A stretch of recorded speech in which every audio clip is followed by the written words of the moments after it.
माननीय राष्ट्रपति महोदया से निवेदन है कि वे इस अवसर पर अपने संबोधन से हम सबको कृतार्थ करें। अपने संबोधन के लिए पधारें माननीय राष्ट्रपति महोदया।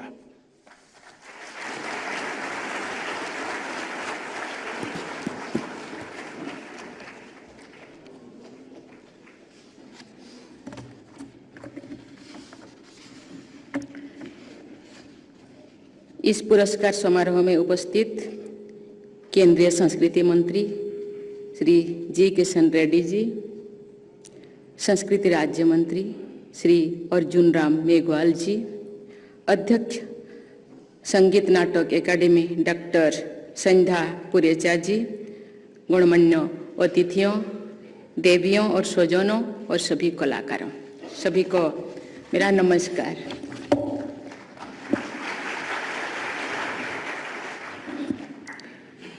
मुझे यहाँ उपस्थित आप सभी उत्कृष्ट कलाकारों के बीच आकर बहुत प्रसन्नता अनुभव हो रही है।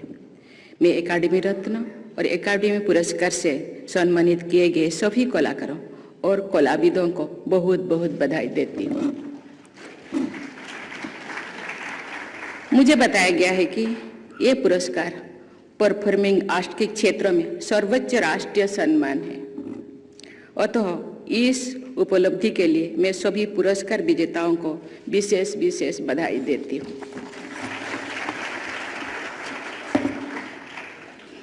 मुझे ज्ञात हुआ है कि इन पुरस्कारों द्वारा पूरे देश की विभिन्न कला विधाओं को मान्यता दी जाती है। कलाकारों के साथ साथ कला मर्मज्ञों, विद्वानों को भी पुरस्कृत किया जाता है। इससे भारतीय कलाओं से जुड़े ज्ञान परंपरा एवं बुद्धि होती है। संगीत नाटक एकेडमी पिछले 7 दशकों से विभिन्न भारतीय कला विधाओं, संगीत, नृत्य, लोकनाट्य तथा रंगमंच को प्रोत्साहित कर रही है। इन विधाओं के व्यापक रूप से प्रचार प्रसार हेतु भी एकेडमी द्वारा प्रयास किया जा रहा है। एकेडमी ने युवा पीढ़ी को कलाओं से जोड़ने के प्रयास भी शुरू किए हैं। एकेडमी द्वारा अमृत युवा कलशों के आयोजन की मैं सराहना करती हूँ। देवियों और स्वजनों, सभ्यता द्वारा हमारे भौतिक उपलब्धियाँ सामने आती है, लेकिन संस्कृति द्वारा हमारी अमूर्त विरासत की धाराएं प्रवाहित होती है।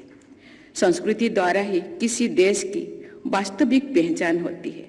भारत के अद्वितीय परफॉर्मिंग आर्ट्स ने हमारी अतुल्य संस्कृति को सदियों से जीवंत बनाए रखा है। हमारी कलाएं और कलाकार हमारी समृद्ध संस्कृति के संवाहक हैं। विविधता में एकता भारत की संस्कृति की सबसे बड़ी विशेषताएं हैं।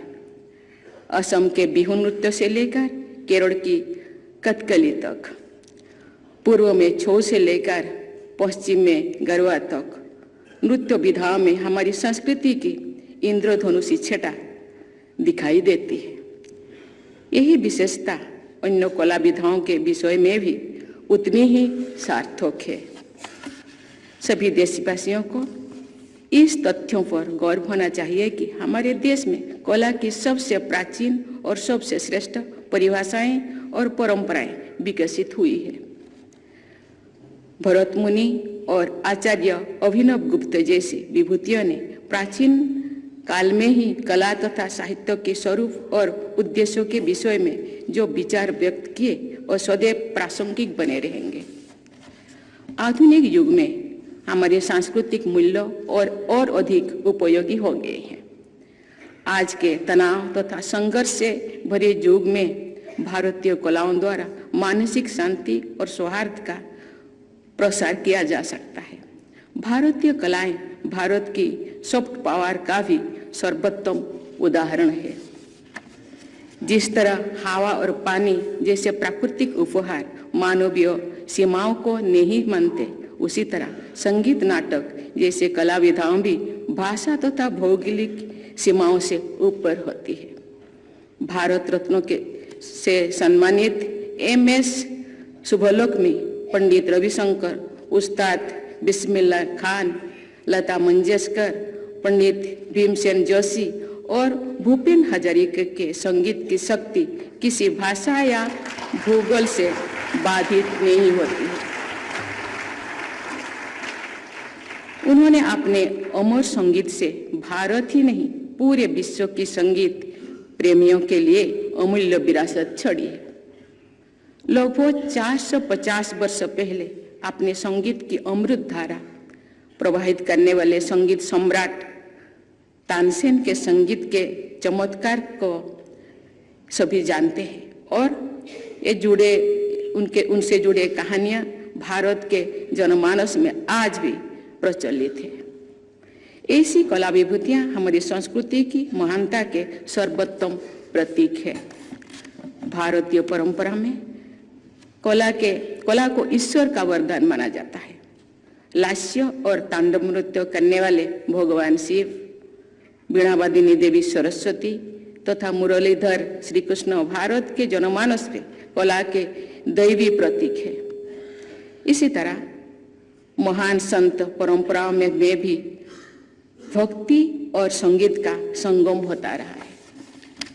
हमारी परंपरा में कला एक साधना है, एक संजीवनी है, सत्य की खोज का माध्यम है।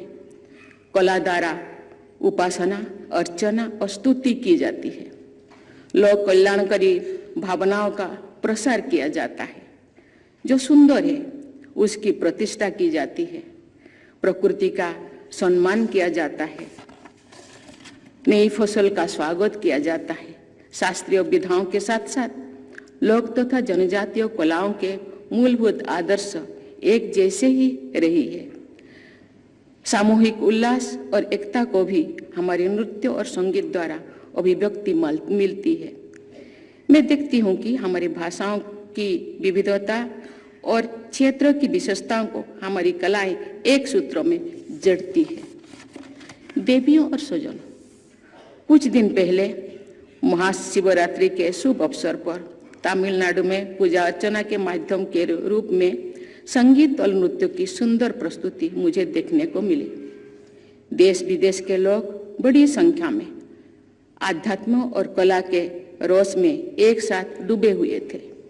भगवान शिव को संगीत और नृत्य का स्रोत क्यों कहा जाता है, इसका भी अनुभव मुझे हुआ। पिछले सोमवार को अरुणाचल प्रदेश में विभिन्न जनजातियों के नृत्य कलाओं को देखते हुए मैं स्वयं उन बहनों के साथ शामिल हो गई है।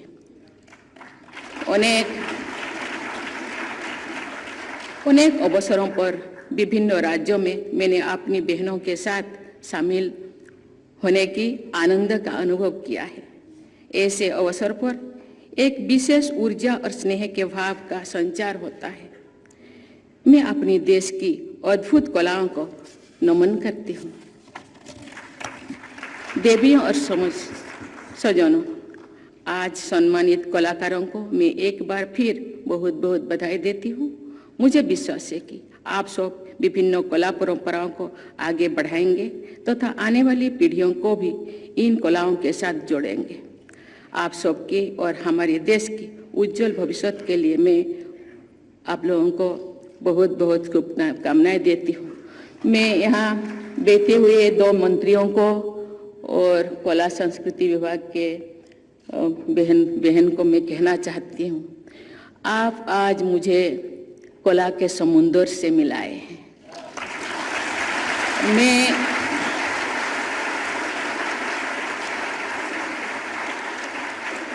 मैं अपने आप को सौभाग्य मानती हूँ कि मुझे 3 साल के कलाकारों से पुरस्कार दिलाने की आप मुझे मौका दिए। कला के समुंदर से मुझे मिलाए हैं, तो नदी से, झरना से कब मिलाएंगे, उसी दिन का मुझे इंतजार है। थैंक यू, धन्यवाद। बहुत बहुत आभार माननीय राष्ट्रपति महोदय का उनके कृपापूर्ण संबोधन, प्रेरक संबोधन के लिए। दिव्य सज्जनों, आप सभी से निवेदन है, आइए हम सब अपने अपने स्थान पर खड़े हों राष्ट्रगान के लिए। आप सभी से प्रार्थना, आप सभी अपने स्थान पर। बहुत बहुत आभार माननीय राष्ट्रपति महोदय का। उनकी स्नेहपूर्ण उपस्थिति और उनके प्रेरक संबोधन के लिए, और साथ ही अपने करकमलों से आपने संगीत नाटक अकादमी रत्न सदस्यता और पुरस्कार प्रदान किए हैं, उसके लिए भी आपका हृदय से आभार। देवर सज्जनों, आप अभी अपने स्थान पर ही रुकेंगे। आभार हम माननीय श्री जी किशन रेड्डी जी, केंद्रीय संस्कृति पर्यटन और पूर्वोत्तर क्षेत्र विकास मंत्री, साथ ही श्री अर्जुन राम मेघवाल जी, केंद्रीय संस्कृति और संसदीय कार्य राज्य मंत्री, भारत सरकार।